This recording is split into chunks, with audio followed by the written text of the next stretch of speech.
Hello दोस्तों, स्वागत करते हैं आज के इस वीडियो में। तो आज हम लोग बहुत ही ज़्यादा इंपॉर्टेंट क्वेश्चन को सॉल्व करेंगे दोस्तों। क्लास 9 का ये बहुत ही ज़्यादा इंपॉर्टेंट क्वेश्चन है। मैथ का ज्यामिति से ये क्वेश्चन आता है दोस्तों। आप लोगों को एग्जाम में बहुत बार ये क्वेश्चन देखने को मिला होगा। ये बहुत ही ज़्यादा इंपॉर्टेंट क्वेश्चन है। FA1 FA2 एग्जाम में भी बहुत बार आया है दोस्तों ये वाला क्वेश्चन। चलिए फटाफट से इस क्वेश्चन को सॉल्व कर लेते हैं। तो दर्शाइए कि त्रिभुज के तीनों कोणों का योग 180 डिग्री होता है। तो दोस्तों हम लोग को तो पता ही है कि त्रिभुज के तीनों कोणों का योग 180 डिग्री होता है। तो उसी को हम लोग को साबित कर देना है, दर्शा देना है। तो दोस्तों हम लोगों ने एक PQR नाम का एक त्रिभुज खींच लिया है। PQR का एक त्रिभुज है नाम का, और जिसमें दोस्तों कोण P बराबर कोण 1, कोण Q बराबर कोण 2, कोण R बराबर कोण 3 है।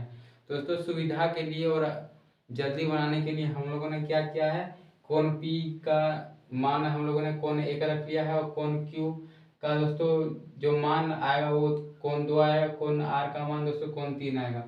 मतलब कि कोण P बराबर कोण 1 है, कोण Q बराबर कोण 2 है, और कोण R बराबर कोण 3 है। इस तरह से हम लोगों ने सजा लिया है। तो दोस्तों हम लोग लिखेंगे कि अब क्या साबित करना है। तो जो जो दिया है हम लोगों ने लिख लिया उसको। अब हम लोग को क्या साबित करना है वो लिख लेंगे। तो साबित करना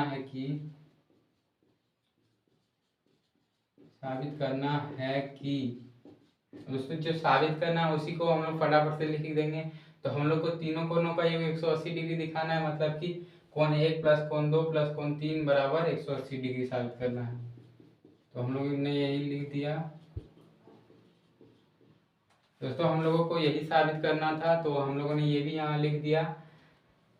कोण 1 प्लस कोण 2 प्लस 3 बराबर 180 डिग्री हम लोगों ने ये लिख लिया है। अब हम लोग बनावट में लिखेंगे दोस्तों। अब हम लोग बनावट में चलेंगे।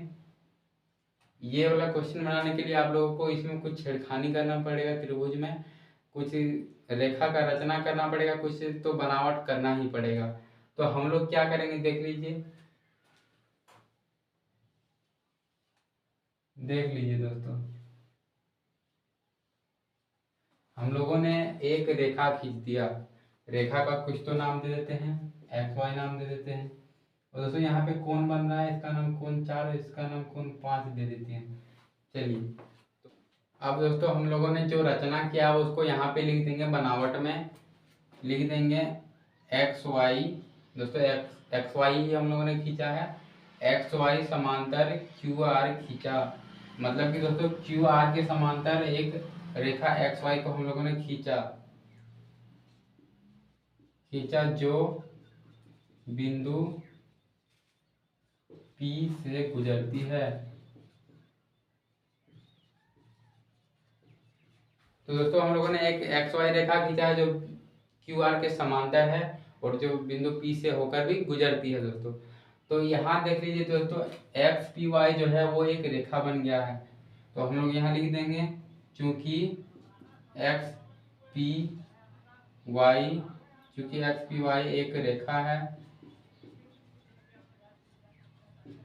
दोस्तों आप लोगों को तो दिख रहा है XPY एक रेखा ही है।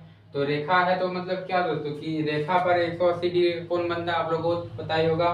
तो दोस्तों यहाँ पे कोण 4 प्लस कोण 1 प्लस कोण 5, मतलब कि इन तीनों को जोड़ेंगे तो हम लोग को 180 डिग्री प्राप्त हो जाएगा, क्योंकि रेखा पर 180 डिग्री का कोण बनता है। तो चूंकि XPY एक रेखा है इसीलिए दोस्तों कोण 4 देखिए पहले है, फिर कोण 1 है, फिर कोण 5 है। तीनों को जोड़ने पर दोस्तों 180 डिग्री हम लोग का आ जाएगा। इसको दोस्तों हम लोग समीकरण 1 में लिखेंगे, इसको समीकरण 1 मान लेंगे दोस्तों। अब दोस्तों इन तीनों को जोड़ने पर 180 आ गया। तो कहाँ से आया दोस्तों, उसको कारण भी तो लिखना होगा। तो कारण में लिखा है दोस्तों, किसी रेखा पर स्थित किसी रेखा पर स्थित किसी बिंदु के कोण का माप 180 डिग्री होता है। तो इसका मतलब यह हुआ दोस्तों कि अगर कोई भी मान लीजिए रेखा है, वहां एक बिंदु है, तो इस बिंदु का कोण जो बनेगा वो 180 डिग्री का बनेगा। इसका कहने का मतलब ये हुआ दोस्तों। तो दोस्तों हम लोगों ने एक्स वाई एक रेखा खींचा था जो कि क्यू आर के समांतर था। तो अब इसी से काम चलने वाला है दोस्तों। यहाँ पे ये दोनों एक्स वाई और क्यू आर दो ऐसे समांतर रेखा हो गया, और पी क्यू और पी आर तिर्यक रेखाएं हो गया दोस्तों, तिर्यक रेखा। तो इसी से अब यहाँ पर हम लोगों का काम चलेगा, यही हम लोग को अब यहाँ लिखने वाले हैं। हम लोग लिखेंगे एक्स वाई समांतर क्यू आर, एक्स वाई समांतर क्यू आर पर पी क्यू तथा पी आर। देख लीजिए दोस्तों, पी क्यू तथा पी आर तिर्यक रेखा है, तिर्यक रेखा है। देख लीजिए समांतर रेखा ये दोनों है और इन दोनों पर पी क्यू और पी आर तिर्यक रेखा है। तो जब भी दोस्तों तिर्यक रेखा आता है तभी एकांतर कोण, समूह कोण, इस तरह से बहुत सारा कोण आता है, लेकिन यहाँ हम लोग का एकांतर कोण का यूज होगा। जैसे कि देख लीजिए एकांतर कोण कैसे होता है। तो दोस्तों यहाँ और यहाँ का मान सेम होगा, यहाँ और यहाँ का मान ऐसे ही यहाँ पे भी सेम होगा।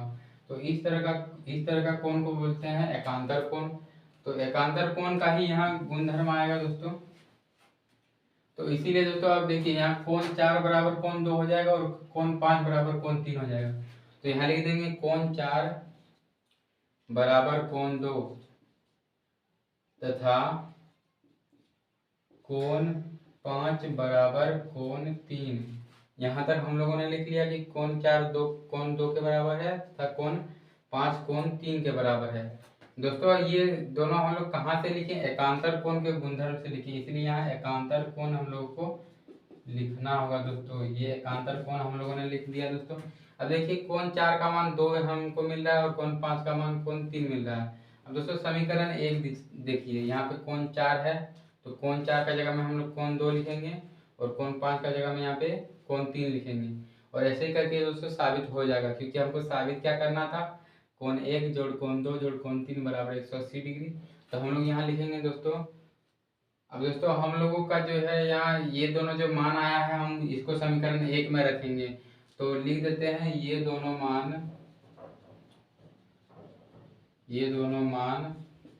समीकरण 1 में रखने पर, मतलब कि दोस्तों ये दोनों जो मान आया उसको समीकरण 1 में रखेंगे। तो समीकरण 1 में क्या था, कोण 4 प्लस कोण 1 प्लस कोण 5 बराबर 180 डिग्री, यही था दोस्तों। तो अब हम लोग कोण 4, यहाँ पे 5 बना छोड़ गया दोस्तों।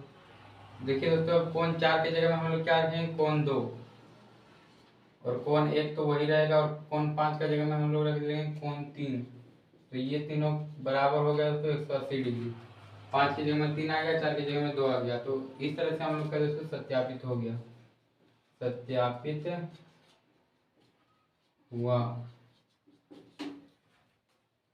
तो दोस्तों ये जो क्वेश्चन है इस तरह से समाप्त होता है। बहुत लंबा क्वेश्चन था दोस्तों, उम्मीद है कि समझ में आ गया होगा। दोस्तों मिलते हैं एक नए वीडियो में।